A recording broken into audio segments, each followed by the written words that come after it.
You're watching DT India News, India's voice to the world. I'm Lipakshi Khurana. Coming up in the next hour. Transatlantic trade war averted as US and the European Union clinch what is claimed as the biggest ever deal. All EU imports in the US to be levied with 15% tariffs.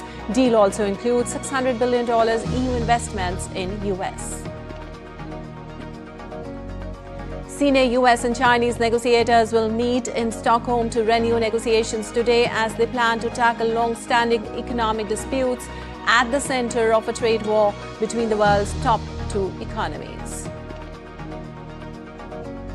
Thailand and Cambodian leaders to meet in Malaysia for peace talks to end border hostilities that has killed at least 34 in last 4 days. Indian Parliament's lower house all set to hold a special discussion on India's strong, successful and decisive Operation Sindoor in response to terrorist attack in Pahalgam, even as the Prime Minister issues a stern warning that there is not any safe haven left for the terrorist. And in sports, the wait to crown the Queen of Chess continues as the All-Indian Fight Women's World Cup final between Divya Deshmukh and Koneru Hampi moves into the tie-break stage. And in cricket, Ravindra Jadeja and Washington Sundar dug it out at the Old Trafford as help India secure a hard-fought draw against England in the fourth test.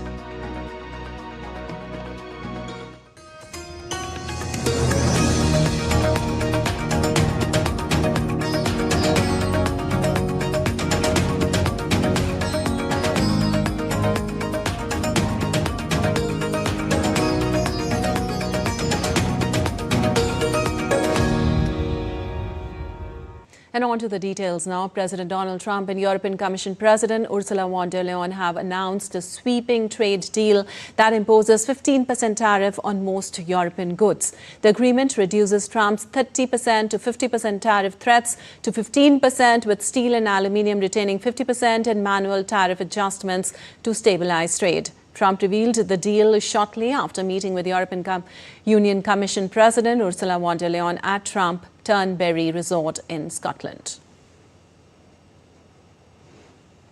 Very much. So we have good news. We've reached a deal. It's a good deal for everybody, I believe. And I think you were saying this is probably the biggest deal ever reached in any capacity, trade or beyond trade. It is. It's a giant deal with lots of countries. So we're going to do the following. The European Union is going to agree to purchase from the United States $750 billion worth of energy. $750 billion worth of energy. They are going to agree to invest into the United States $600 billion more than they're investing already. The bloc has agreed to purchase $750 billion of American energy and invest $600 billion into the U.S. beyond current levels, while the U.S. imposes a 15% tariff on most goods being imported from the EU.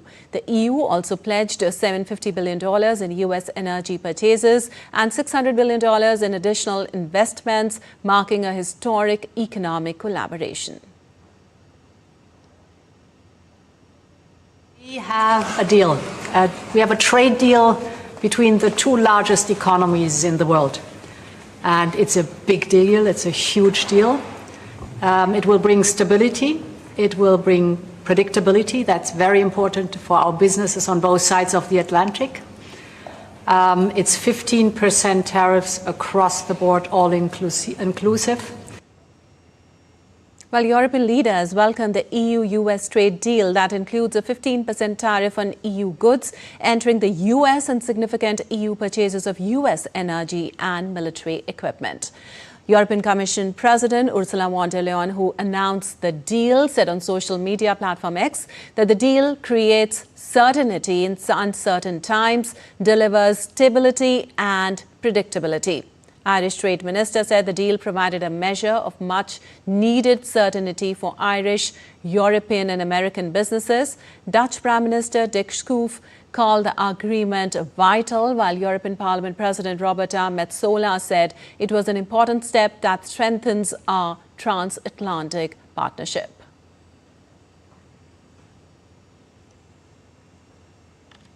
Well, U.S. tariff talks are escalating as the August 1st deadline nears, targeting countries with trade surpluses under an April plan.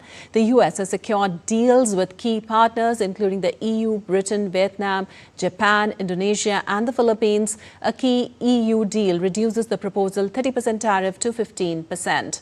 South Korea is reportedly preparing to propose over $100 billion in investment with major firms. National Security Advisor Wee Sung-lak stated that the U.S. and South Korea are in the final phase of talks to avoid a 20% tariff.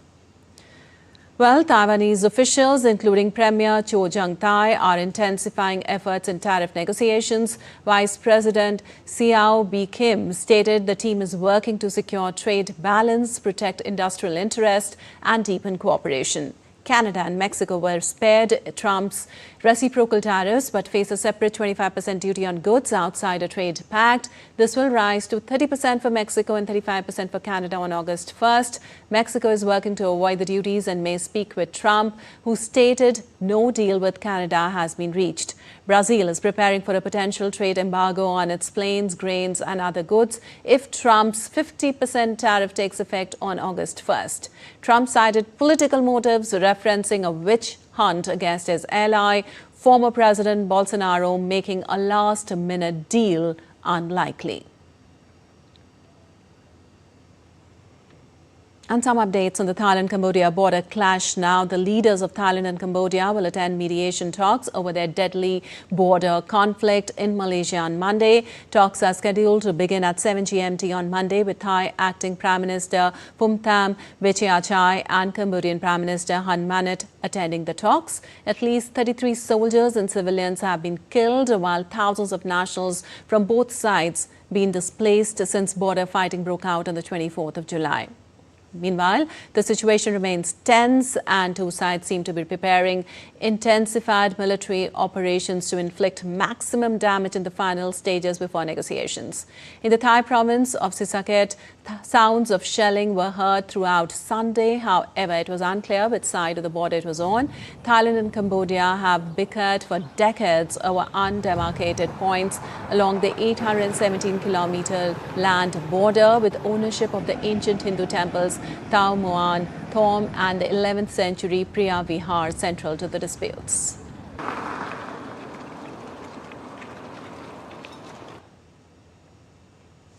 Also, U.S. President Donald Trump said he believes both Thailand and Cambodia wanted to settle their differences after he told both sides that he would not conclude trade deals with them unless they ended their fighting. Prime ministers of each. And I said, we're not going to make a trade deal unless you settle the war. A lot of people are killed, you know that, in a short period of time. The border, they're fighting pretty like wild. And I spoke to both of the prime ministers, and I think by the time I got off, I think they want to settle now. And for more on the clashes, we have DD India's Siddharth Bharadwaj joining us. Well, Siddharth, with the mediation talks scheduled for Monday, that's today in Malaysia, and the reports of ongoing clashes to show the situation is far from stable, what can be expected? Well, definitely. A very good morning, first of all, to you, Lipakshi. You know, you mentioned that, right? You know, as per the situation right now, it seems like stability is a distant dream. But then with both the leaders of Thailand and Cambodia heading towards Malaysia, and you know, for the peace talks with Anwar Ibrahim, assisting in the peace talks, it seems like that there could be a solution. But you know, there's still a doubt because Malaysia currently chairs the ASEAN, and you know, according to its non-interference policy, it's very difficult to say that whether a solution could be reached out or not. However, both the countries, you know, they have a pressure when it comes to U.S. tariffs. Both the countries face the prospect of 36% U.S. tariffs and come August 1st, with Donald Trump saying that if no solution will come out, it is very difficult for the negotiations to move forward. So that is the added pressure on both the countries. Because of that, we can expect some solutions that could come out. United Nations, United States, I beg your pardon. We have seen in the past some conflicts as well, that it is acting as a mediator, trying to resolve the issues between two countries. And this tariff threat is something which is adding pressure to the countries, and so is the pressure on the Thailand and Cambodia.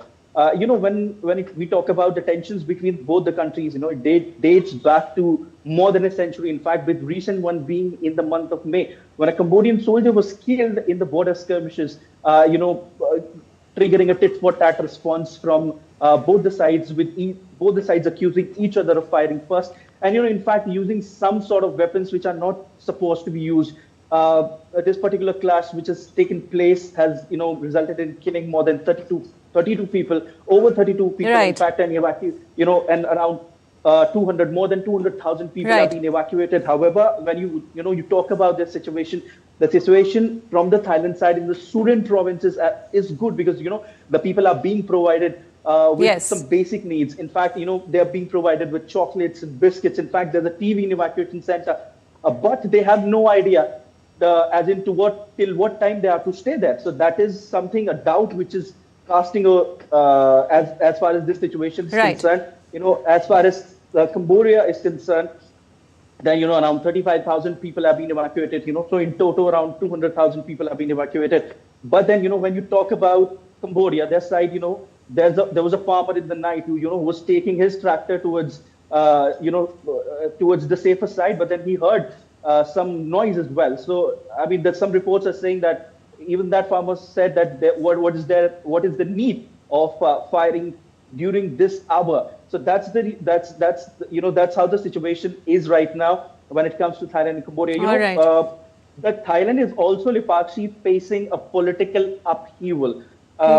Former Prime Minister Chinawat has been, she was forced to step down, because of his lead conversation, in which she was heard saying Hun Sen uncle, and saying that she will be taking care of everything, which right. he needs. So that's the reason why the people are also angry in the Thailand side, and also her party is blamed for not handling this particular conflict with Cambodia.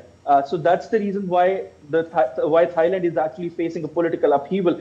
And future will definitely tell us what's going to happen. But as far as these peace talks are concerned between both the countries, we really cannot say that a solution is likely to come out. However, like I said, there's an added pressure between both the countries of US tariffs, and Donald Trump has clearly said, as you also shown to the viewers, right. Donald Trump has said that, he had a word with both the leaders, and both the leaders have agreed for the peace talks with the added pressure of the US tariffs. He also said that he will not move ahead with the negotiations till the time the hostilities, end. So the situation right. is quite confusing, and we hope that a solution is likely to come out really soon, because no one likes war, no one likes the conflict. Right. And, so that US intervention definitely could add to the pressure. A war if the hostilities will not be stopped. So that's why we are hoping for a solution. Let's see what happens. Yes, Siddharth, US intervention definitely could add pressure to both the sides. Thank you so much for all that information.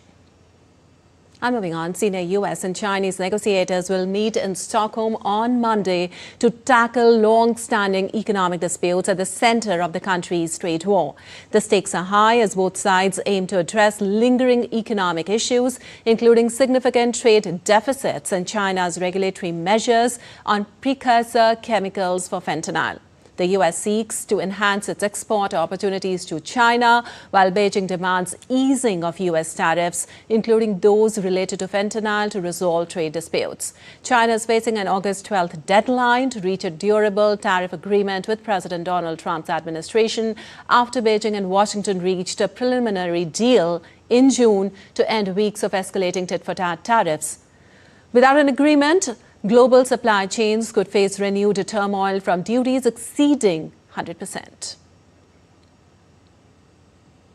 And UK Prime Minister Keir Starmer will meet US President Donald Trump in Scotland on Monday. The mini-summit at Turnberry was intended primarily to focus on the continuing problem of steel tariffs imposed by President Trump and other aspects of the trade deal with the two signed last month. Under the agreement reached in May, Trump pledged to remove tariffs on a quota of steel imports from Britain that currently stand at 25%. While other parts of the deal have come into force, the commitment on steel is proving to be problematic.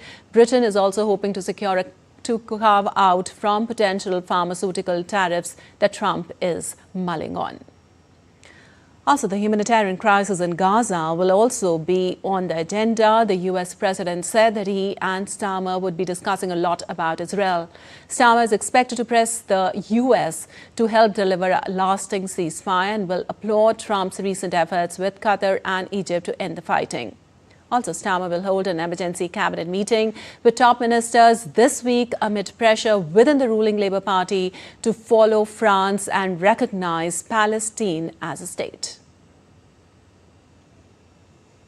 And more than 40 people were killed on Sunday in an attack by Allied Democratic Forces rebels in northeastern DR Congo, ending a months-long period of regional calm, the UN mission and Congolese military said. The ADF, which pledged allegiance to Islamic State in 2019, raided a Catholic church in the town of Komanda, where worshippers were gathered for prayer, residents told AFP by telephone from Bunia, capital of Ituri province. The attack killed 43 people, including 9 children, according to the UN peacekeeping mission in the country. The Congolese army denounced the large-scale massacre, adding that around 40 civilians were surprised and killed, with machetes, and several others were seriously injured. And still to come in DD India News. Yemen's Houthis vow to target ships belonging to companies that do business with Israeli ports, irrespective of their nationalities. Investigators unearthed shocking revelations about the deadliest air disaster on South Korean soil. Stay with us for the details.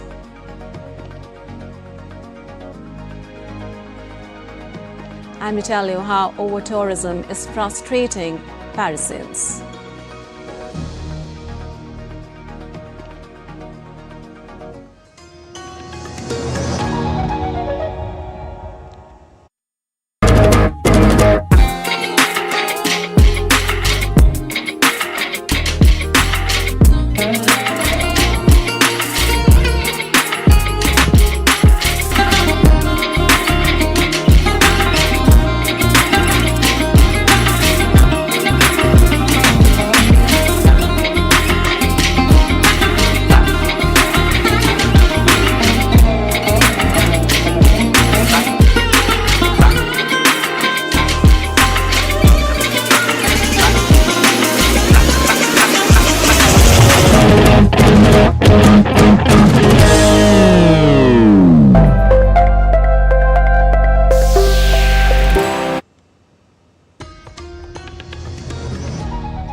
Welcome back. You're watching DD India News. I'm Lipakshi Kuran. And moving on, the Israeli military released footage on Sunday. It says show aid boxes and trucks at Kerem Shalom crossing.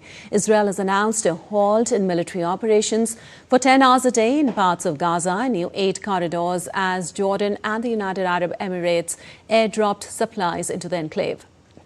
The military said designated secure routes for convoys delivering food and medicine will also be in place between 6 a.m. and 11 p.m. starting from Sunday.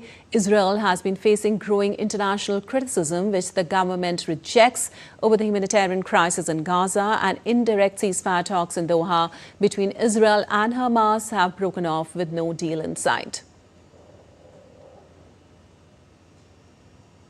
While Prime Minister Benjamin Netanyahu denied the criticism, saying there is no starvation in Gaza as Israel allowed in aid throughout the war, he was speaking at a Christian conference in Jerusalem. The main thing that I want to stress is the importance of winning the battle for truth. And that is a battle that we fought even as we speak now. Israel is presented as though we are applying a campaign of starvation in Gaza. What a bold-faced lie. There is no policy of starvation in Gaza, and there is no starvation in Gaza. We enable humanitarian aid throughout the duration of the war to enter Gaza. Otherwise, there would be no Gazans. And what has interdicted the supply of humanitarian aid is one force, Hamas. Again, the reversal of truth. Hamas robs, steals this humanitarian aid, and then accuses Israel of not supplying it. Well, on Sunday, military spokesperson Brigadier General F.E. Defrin said Israel will continue to facilitate the delivery of humanitarian aid into Gaza despite ongoing fighting. The military said designated secure routes for convoys delivering food and medicine will also be in place between 6 a.m. and 11 p.m. starting from Sunday. We continue to lead efforts to bring in humanitarian aid while the fighting continues. It was Israel that initiated the establishment of food, water, and medicine distribution centers in order to prevent hunger in Gaza. We are securing 4 aid centers, enabling convoys and carrying out airdrops of humanitarian assistance. In addition, we have defined humanitarian corridors to allow the safe movement of UN convoys and aid organizations. This is in addition to the lulls in fighting that we allow in order to let civilians reach and collect the aid. While in Scotland, U.S. President Donald Trump said Israel would have to make a decision on the next steps in Gaza. He said he did not know what would happen after moves by Israel to pull out of ceasefire and hostage release negotiations with the Hamas militant group. Well, Trump underscored the importance of securing the release of hostages held by Hamas in Gaza, saying they had suddenly hardened up on the issue. They're devastated. And I said, when you get it down to a certain number, you're not going to be able to make a deal with Hamas. Because once they give them up, then they feel that that's going to be the end of them. And what I said is exactly true. You know, they had a routine discussion the other day, and all of a sudden they hardened up. They don't want to give them back. And so Israel's going to have to make a decision. Well, Yemen's Houthis said that they would target any ships belonging to companies that do business with Israeli ports, regardless of their nationalities, as part of what they call the 4th phase of their military operations against Israel. In a televised statement, the Houthis' military spokesperson warned that ships would be attacked if companies ignored their warnings, regardless of their destination. Since Israel's conflict began in Gaza in October 2023, the Iran-aligned Houthis have been attacking ships they deem as bound or linked to Israel in what they say are acts of solidarity with Palestinians. In May, the U.S. announced a surprise deal with the Houthis where it agreed to stop a bombing campaign against them in return for an end to the shipping attacks. Though the Houthis said the deal did not include sparing Israel. Well, Russia marked its Navy Day on Sunday. Sevastopol officials and military officers on Sunday laid wreaths to eternal flame at a war memorial in the city. Sevastopol is naval base of Russia's Black Sea Fleet. This year, Navy parades normally held at several locations in Russia were cancelled due to security concerns. Some Russian tourists in Sevastopol said they were disappointed by the cancellation but agreed it was the right decision due to current security situation in the country.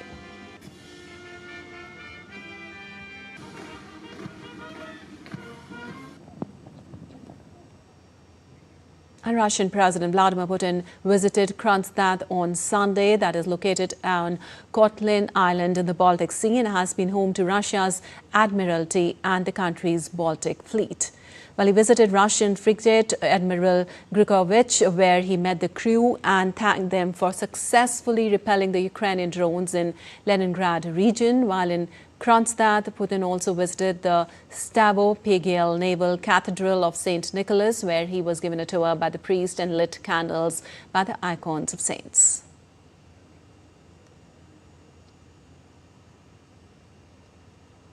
And North Korea has no interest in any policy or proposals for reconciliation from South Korea, the powerful sister of its leader Kim Jong-un said in the first response to South Korean Liberal President Lee Jae-myung's peace overtures. Kim Yo-jong, who is a senior North Korean ruling party official and is believed to speak for the country's leader, said Lee's pledge of commitment to South Korea-US security alliance shows he is no different from his hostile predecessor. Lee, who took office on June 4th after winning a snap election called after the removal of hardline conservative Yoon Suk-yeol over a failed attempt at martial law, has vowed to improve ties with Pyongyang that had reached the worst level in years. As gestures aimed at easing tensions, Lee suspended loudspeaker broadcast blasting anti-North propaganda across the border and banned the flying of leaflets by activists that had angered Pyongyang. A Jeju airplane that crashed in December during an emergency landing after a bird strike could have kept flying on the damaged engine that was still working after pilots shut down the other one, according to an update from South Korean investigators. The Boeing instead belly landed at Muan Airport, where, without its landing gear down, overshot the runway and erupted into a fireball after slamming into an embankment, killing all but 2 of the 181 people on board. Investigators have not yet produced a final report into the deadliest air disaster on South Korean soil, but information about the plane's 2 engines has begun to emerge. According to the reports, the right engine experienced a surge and emitted flames and black smoke, but investigators said it was confirmed to be generating output sufficient for flight. In the 5-page update, which included post-crash photos of both engines, experts say most air accidents are caused by multiple factors and caution against putting too much weight on incomplete evidence. A news just coming in, a Nigerian river ferry capsized at the weekend, killing at least 13 people, including children, the latest in a series of deadly boat accidents on the country's waterways. The boat carrying 39 passengers turned over Saturday along a river in north-central Niger state. The tragedy was the latest in a series of boat disasters in Africa's most populous country due to overloading, poor safety and heavy flooding in the rainy season. In June 2023, more than 100 people died when a river boat carrying around 250 passengers capsized in the north-central state of Kwara, one of the country's deadliest waterway accidents in years. Also in a tragic incident, a regional passenger train derailed in southwestern Germany on Sunday, killing at least 3 people and seriously injuring 50 others. Rescue operations were complete, but the investigation is still going. Over 120 rescue workers had originally been called to the scene after the derailment and were added to as the extent of the damage became clear. There was speculation that heavy rain had caused a bank erosion and caused the train to derail, but police said that as of Sunday evening, there was no information on what caused the train to crash. Around 100 people were on board when 2 carriages left the tracks between the towns of Bredelingen and Munderkingen near the corner of Germany that borders France and Switzerland. And tourism has long been essential to the French economy, with Paris consistently ranked among the most visited cities on the planet. But years of continuous growth in tourists visiting the French capital has ushered in the plight of over-tourism, leading to increasing frustration among the many locals. Just last month, workers at the Louvre organized a strike in protest at unsustainable number of visitors at the museum. Tourism might be highly beneficial for businesses, but locals say it is no less than a nightmare for them. With restaurants always being overcrowded, paucity of place in metro, even most homeowners prefer to lease their property to the tourist. And still to come on DD India News. An ongoing money laundering probe into illegally online betting and gambling, the Enforcement Directorate summons representatives of tech giants Google and Meta. Tragedy strikes Oshaneshwar Mahadev Temple in Barabanki as a stampede claims 2 lives, leaving 29 others injured. Stay with us for a quicker weather roundup from India and the world.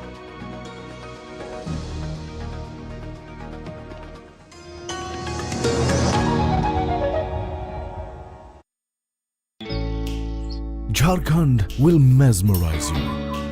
With majestic nature, rich heritage and colorful culture. Johar. Johar. Arey, it fits perfectly. Thank you. Full workout हो गया. Ready?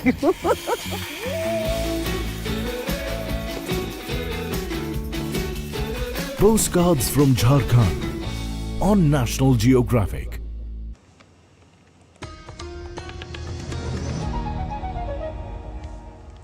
Welcome back. You're watching DD India News now. Lipakshi Khurana.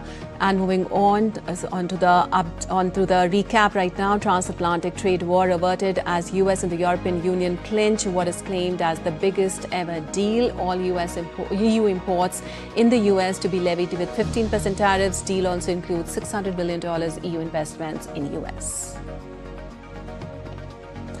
Senior US and Chinese negotiators will meet in Stockholm to renew negotiations today as they plan to tackle long-standing economic disputes at the center of a trade war between the world's top two economies. Thailand and Cambodian leaders to meet in Malaysia for peace talks to end border hostilities that has killed at least 34 in last 4 days.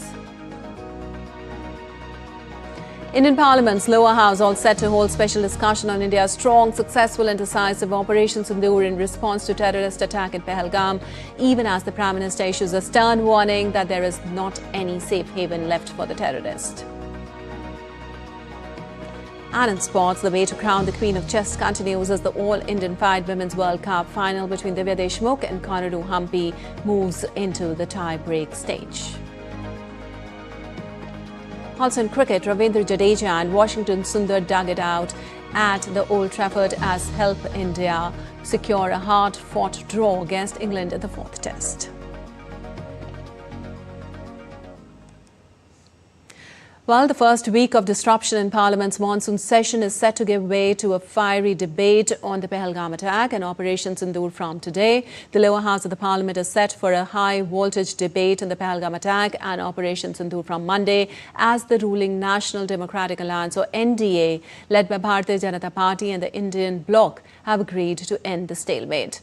16 hours have been allocated to both houses for a debate on these issues. The House will have a special discussion on India's strong, successful and decisive Operation Sindoor in response to terrorist attack in Pahalgam, according to the listed agenda of the Lok Sabha. It is expected that Defence Minister Rajnath Singh will initiate the debate in the Lok Sabha. NDA MPs such as Shiv Sena, Shrikant Shinde, Janata Dal United, Sanjay Jha, Telugu Desam Party's Harish Balayogi, who led the multi-party delegations to carry India's views on Operation Sindoor, may also speak during the debate in the Parliament.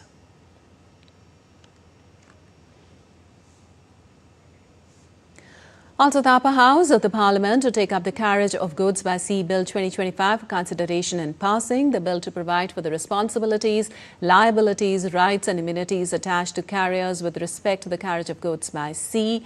The lower house of Parliament to discuss the readjustment of representation of scheduled tribes and assembly constituencies of the State of Goa Bill 2024 to provide for the readjustment of seats in the Legislative Assembly of the State of Goa insofar as such readjustment is necessitated by inclusion of certain communities in the list of the scheduled tribes in the State of Goa. Union Minister Arjun Ram Meghwal to move the bill to be passed.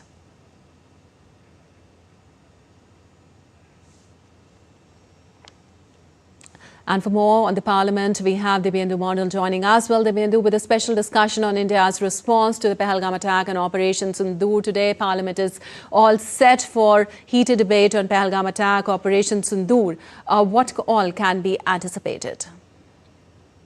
Well, Lipakshi, that's right. After a complete washout of the first week of the monsoon session of Parliament, it is expected that the much-awaited debate on the Operation Sindoor is likely to begin from this afternoon in the lower house, which is in the Lok Sabha.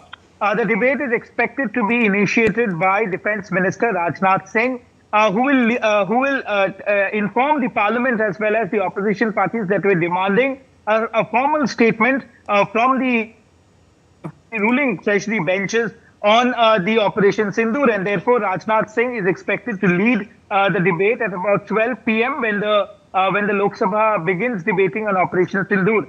Apart from that, Lipakshi, of course, after the stalemate or deadlock that was being carried out in both the houses of parliament. It is expected that after the meeting had concluded in the chambers of the Lok Sabha Speaker Om Birla on Friday with all the parties' floor leaders, the stalemate or the deadlock has come to an end. And finally, we are expecting to see the parliament function in this monsoon session after a complete washout of the first week. So, of course, as you also spoke about, the leaders that could perhaps speak from the ruling NDA. It includes the NDA partners as well, apart from the BJP leaders themselves. And as I also mentioned earlier, Defence Minister Rajnath Singh will begin the debate from the government side, as followed by several senior leaders from the BJP who will respond or who will make their statement in this particular debate. Apart from that, NDA leaders like Shrikant Shinde, who had also been part of that all-party delegation, would also talk on part of the Shiv Sena.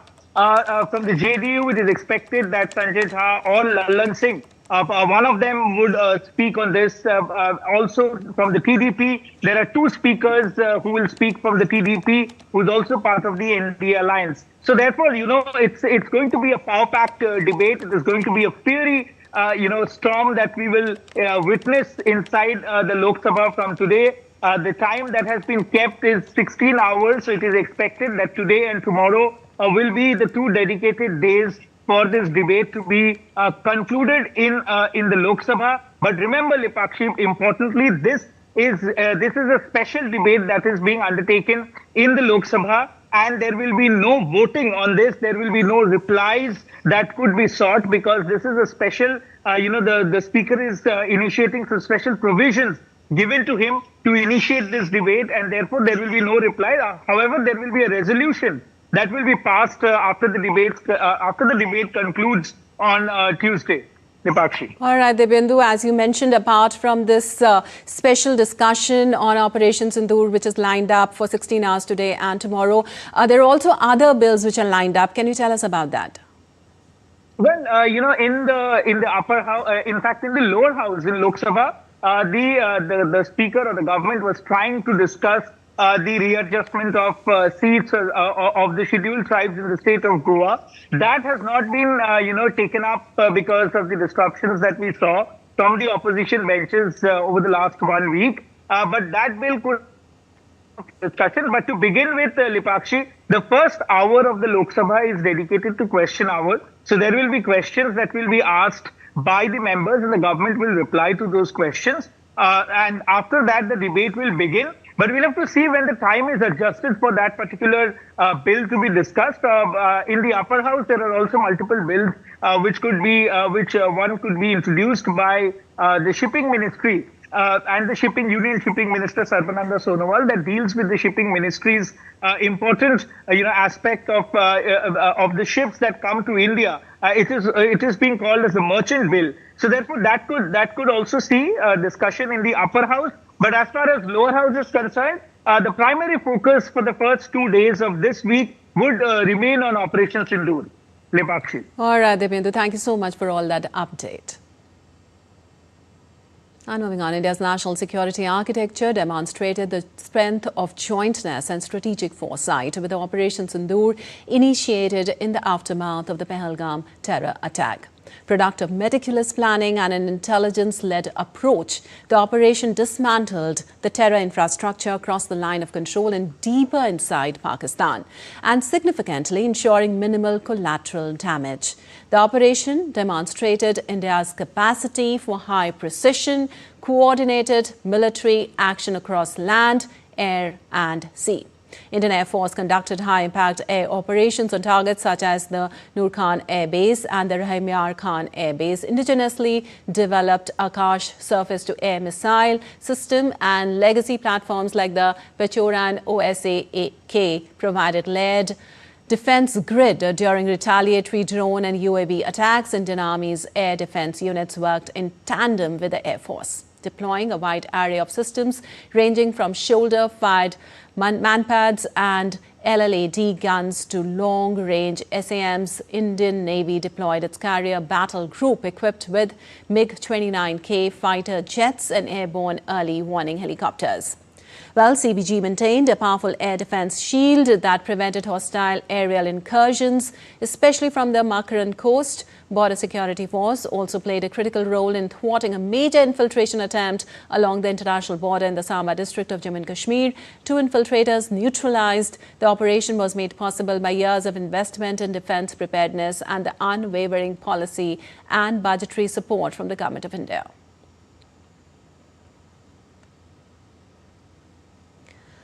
Well, Operation Sindoor will be remembered as a defining moment in India's defense history, successfully eliminating terror threats, reaffirming India's regional dominance and sending a strong message that cross-border terrorism would be met with a calibrated yet firm response.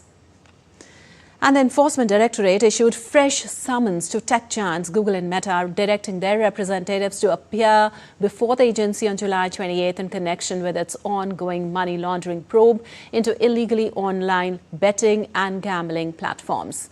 The Enforcement Directorate is investigating multiple platforms that host illegal betting and gambling links, including advertisements placed on social media outlets and app stores. The agency has called Google and Meta to explain how these illicit platforms can purchase ad space across their networks. Several actors, celebrities and sportspersons are also under scrutiny and are expected to depose before the ED. The Enforcement Directorate's investigation encompasses more than a dozen high-profile cases nationwide, notably including the Mahadev online book app, whose principal promoters are based in Chhattisgarh. And moving on, a stampede took place at a temple in North Indian city of Barabanki in the early hours of Monday. 2 devotees lost their lives while 29 others were injured. The stampede occurred during morning prayers at around 2 a.m. IST when an electric wire fell on the tin shed inside the temple, causing panic.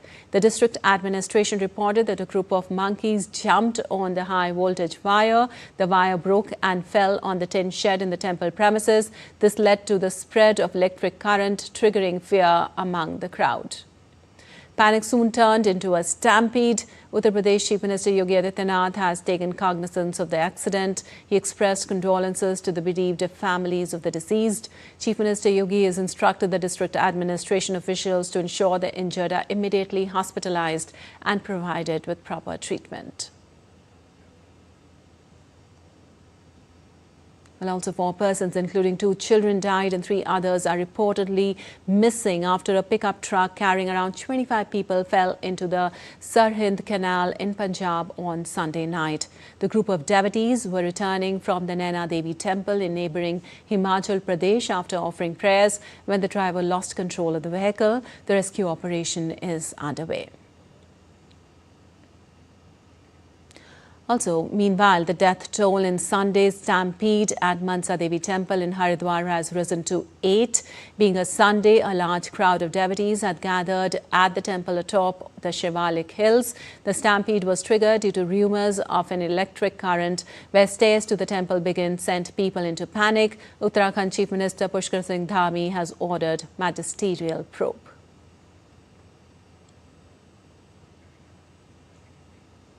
And the holy Budha Amarnath pilgrimage began on Monday, with the first batch departed from the Bhagwati Nagar base camp in Jammu in a regulated convoy amid full security arrangements.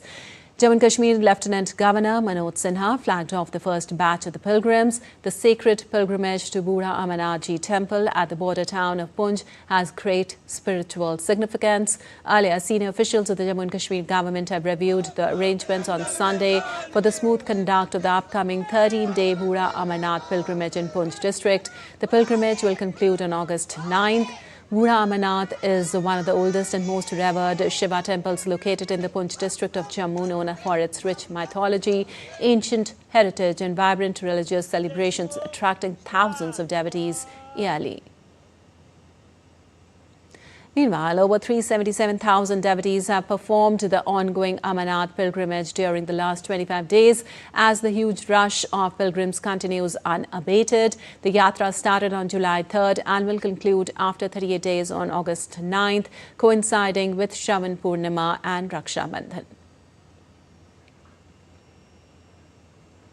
And now let's take a look at the highlights of Prime Minister Narendra Modi's recent visit to the United Kingdom and Maldives.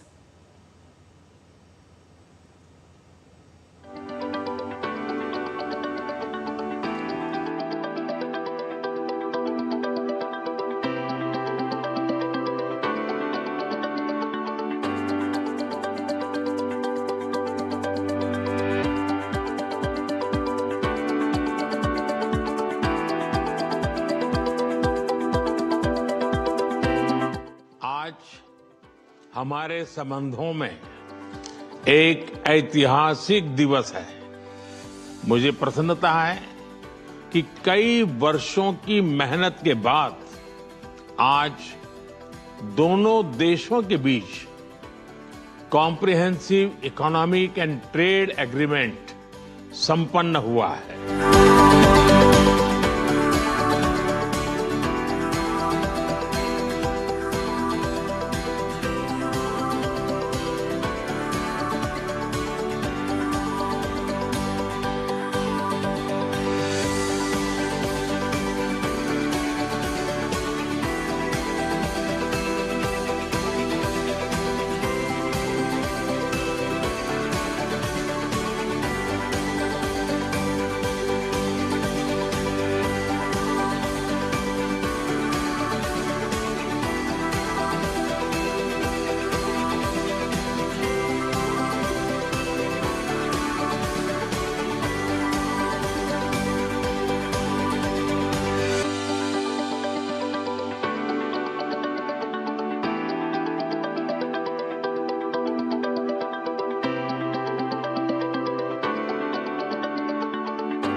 Bharat Maldives का सबसे करीबी पड़ोसी।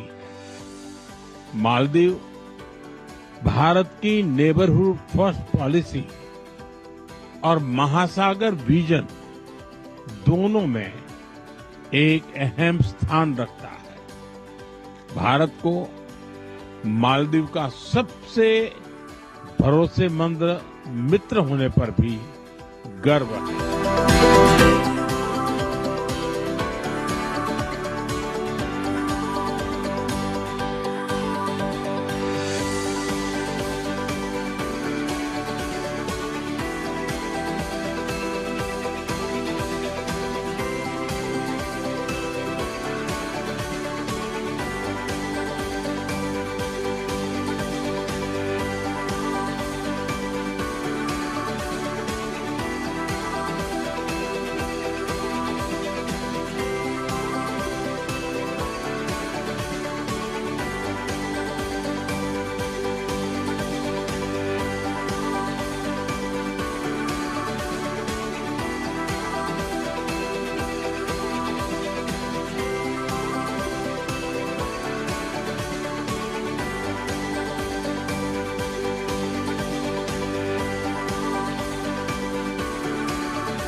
And now it's time for some weather updates across the globe. Torrential monsoon rains continue to lash several Indian states, leading to flooding, landslides, road blockages and evacuation efforts across many states.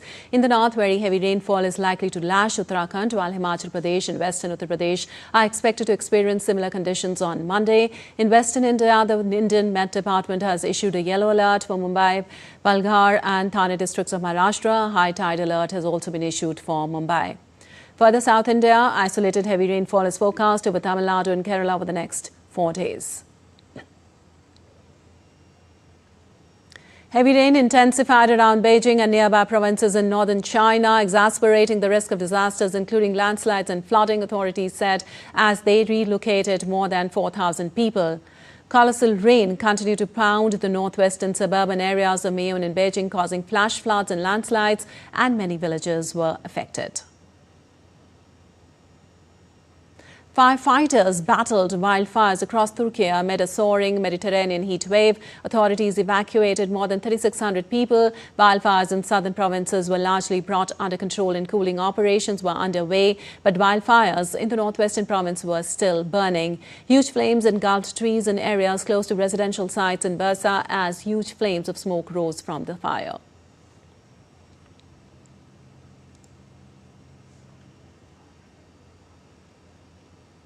Well, you're watching DD India News. Our time now for some sports news.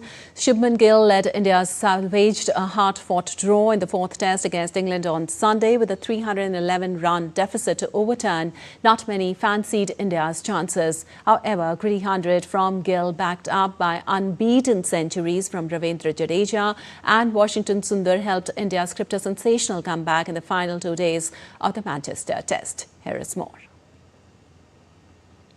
After 20 days of tight, high-quality Test cricket, the India versus England series is heading to a decider at the Oval. England still lead 2-1, but were denied a win at Old Trafford by 5 sessions of stubborn Indian resistance.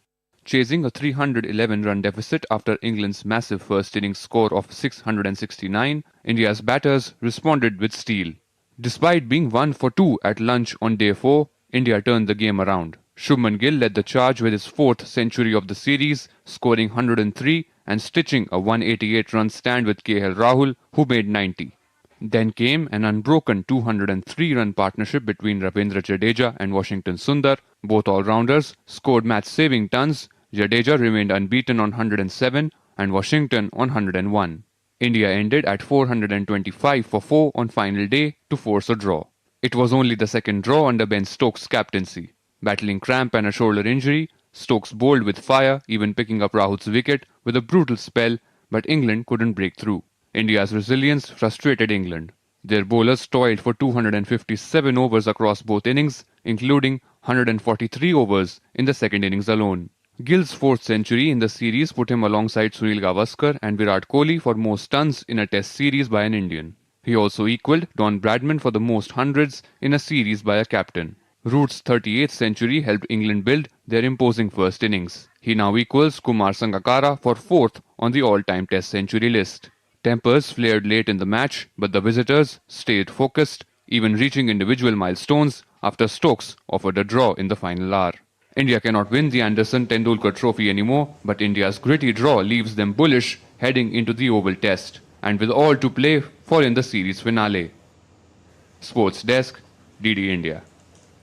Well, the fight Women's World Cup 2025 final between India's Koneru Hampi and Divya Deshmukh will head into tie breaks after the two played out a draw in the second classical game on Sunday. Playing with the white pieces, Hampi was forced to go for a draw through repetition after Divya gave her back-to-back checks. Game 1 had also ended in a draw on Saturday. The winner for the final match will be decided in the tiebreaker on Monday. The All-Indian clash guarantees a spot in the next year's Five Women Candidates tournament, where the winner will earn the right to challenge Ju Wengjun for the World Championship title. And for more, we have Narayan Singh joining us on this. Well, Narayan, after both games ended in a draw and now we are on the tie-breaking stage, what can be anticipated? Lipakshi, the way we witnessed a fantastic chess by the Indian women's here at the grandest stage. So most important thing is that it's an important stage for the Indian chess, a historic moment for the Indian chess.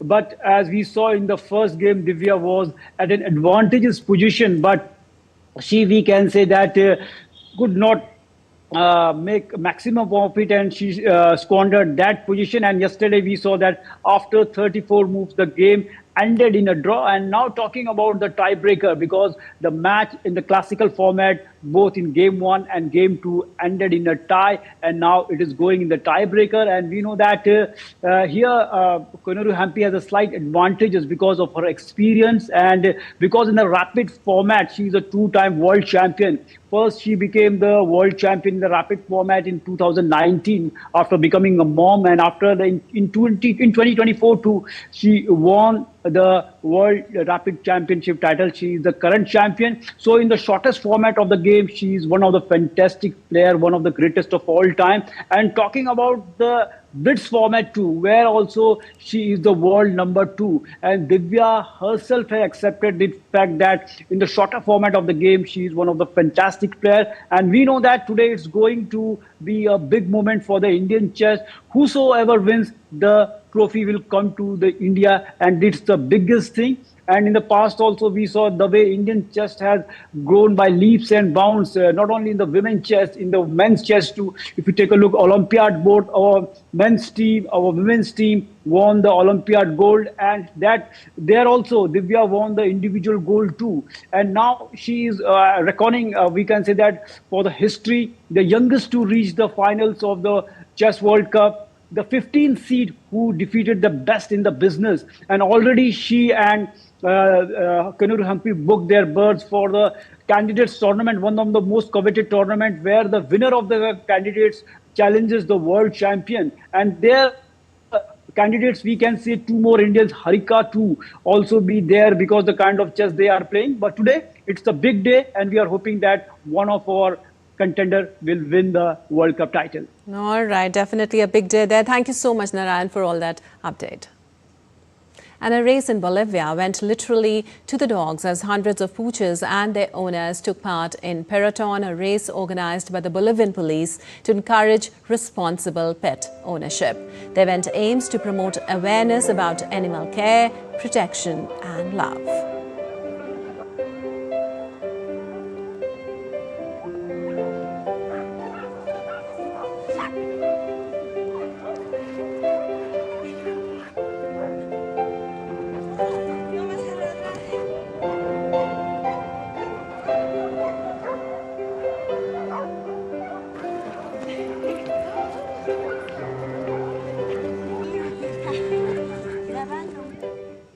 All right, that's all for this edition of DD India News Hour. We'll be back with more news as it breaks here on DD India. I'm Lipakshi Khurana from Al Fasair in Delhi. Thanks for watching DD India News Hour.